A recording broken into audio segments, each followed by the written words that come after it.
ಮತ್ತೊಂದು ಕಡೆ ನೋಡಿ ಸಾಕಷ್ಟು ಮಳೆ ಆಗ್ತಾ ಇದೆ. ಅದರಲ್ಲೂ ನಮ್ಮ ಕರ್ನಾಟಕದಲ್ಲಿ ಮುಂಗಾರು ಅಬ್ಬರ ಈಗ ಚುರುಕನ್ನ ಪಡೆದುಕೊಳ್ತಾ ಇದೆ. ರೈತರ ಮೊಗದಲ್ಲಿ ಮಂದಹಾಸ ಮೂಡ್ತಾ ಇದೆ. ಮಳೆ ಬರೋದಿಲ್ವೇನೋ, ಬರಗಾಲ ಆವರಿಸ್ಬಿಡುತ್ತೇನೋ ಅನ್ನುವಂತಹ ಭಯಭೀತರಾಗಿದ್ದಂತಹ ರೈತರ ಮೊಗದಲ್ಲಿ ಮಂದಹಾಸ ಏನು ಬೀರಿದೆ. ಕರಾವಳಿ ಮಲೆನಾಡಿನಲ್ಲಿ ಭಾರೀ ಮಳೆಯಾಗುವ ಸಾಧ್ಯತೆ ಇದೆ ಅಂತ ಹೇಳಿ ಹವಾಮಾನ ಇಲಾಖೆ ಮುನ್ಸೂಚನೆಯನ್ನ ಕೊಡ್ತಾ ಇದೆ.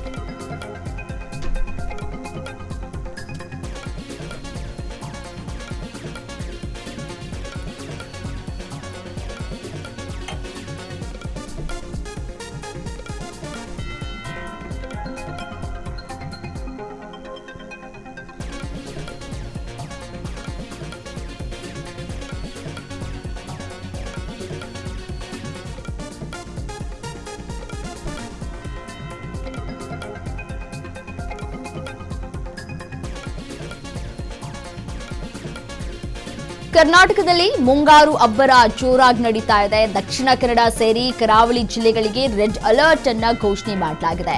ಉಡುಪಿ, ಉತ್ತರ ಕನ್ನಡ, ಶಿವಮೊಗ್ಗ, ಚಿಕ್ಕಮಗಳೂರು ಭಾಗದಲ್ಲಿ ಭಾರೀ ಮಳೆಯಾಗುವ ನಿರೀಕ್ಷೆಗಳಿದೆ.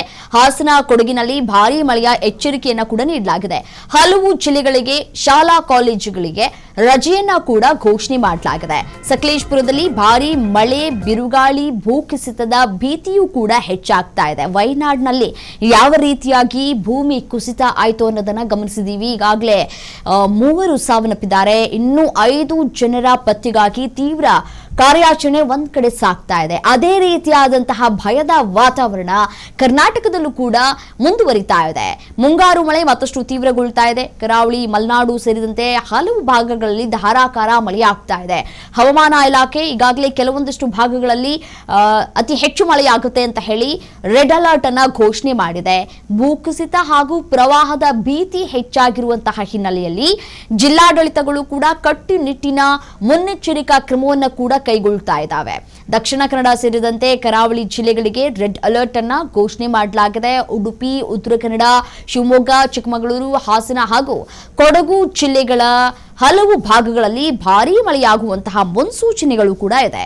ಸೊ ಹಾಗಾಗಿ ಭಾರೀ ಮಳೆ ಆಗ್ತಾ ಇದೆ. ಶಾಲಾ ಕಾಲೇಜುಗಳಿಗೆ ವಿದ್ಯಾರ್ಥಿಗಳು ಹೋಗ್ತಾ ಇದ್ದಾರೆ. ಮತ್ತೆ ಸಮಸ್ಯೆ ಆಗಬಾರದು ಅನ್ನುವಂತಹ ನಿಟ್ಟಿನಲ್ಲಿ ವಿದ್ಯಾರ್ಥಿಗಳ ಸುರಕ್ಷತೆಯನ್ನ ಗಮನದಲ್ಲಿಟ್ಟುಕೊಂಡು ದಕ್ಷಿಣ ಕನ್ನಡ, ಕೊಡಗು, ಚಿಕ್ಕಮಗಳೂರಿನ ಪ್ರಮುಖ ತಾಲೂಕುಗಳು ಮತ್ತೆ ಶಿವಮೊಗ್ಗದ ಸಾಗರ ಹಾಗೂ ಬೆಳಗಾವಿಯ 3 ತಾಲೂಕುಗಳಲ್ಲಿ ಇವತ್ತು ಶಾಲೆ ಮತ್ತು ಕಾಲೇಜುಗಳಿಗೆ ರಜೆಯನ್ನ ಘೋಷಣೆ ಮಾಡಲಾಗಿದೆ. ಹಾಸನ ಜಿಲ್ಲೆಯ ಸಕಲೇಶಪುರ ತಾಲೂಕಿನಲ್ಲಿ ನಿರಂತರವಾಗಿ ಭಾರೀ ಮಳೆ ಆಗ್ತಾ ಇದೆ. ಸೊ ಬಿರುಗಾಳಿ ಬೀಸ್ತಾ ಇದೆ. ಭೂಕುಸಿತ ಮತ್ತು ಪ್ರವಾಹದ ಭೀತಿ ಎದುರಾಗಿದೆ. ಸೊ ಈ ಹಿನ್ನೆಲೆಯಲ್ಲಿ ತಾಲೂಕು ಆಡಳಿತ ಕಟ್ಟುನಿಟ್ಟಿನ ಆದೇಶವನ್ನ ಕೂಡ ಹೊರಡಿಸಿದೆ. ನೋಡಿ, ಮುಂದಿನ ಆದೇಶದವರೆಗೂ ಯಾವುದೇ ಟ್ರೆಕ್ಕಿಂಗ್ಗೆ ಅವಕಾಶ ಇರುವುದಿಲ್ಲ. ಆದೇಶವನ್ನ ಉಲ್ಲಂಘಿಸಿ ಪ್ರವಾಸಿಗರನ್ನ ಕರೆದೊಯ್ದ್ರೆ ಸಂಭವಿಸುವಂತಹ ಯಾವುದೇ ಅವಘಡಗಳಿಗೆ ಈ ಹೋಮ್ ಸ್ಟೇಗಳು ಏನಿರ್ತವೆ ಮತ್ತೆ ರೆಸಾರ್ಟ್ಗಳು ಏನಿರ್ತವೆ ಆ ಮಾಲೀಕರೇ ನೇರ ಹೊಣೆ ಅಂತ ಕೂಡ ಹೇಳಲಾಗ್ತಾ ಇದೆ.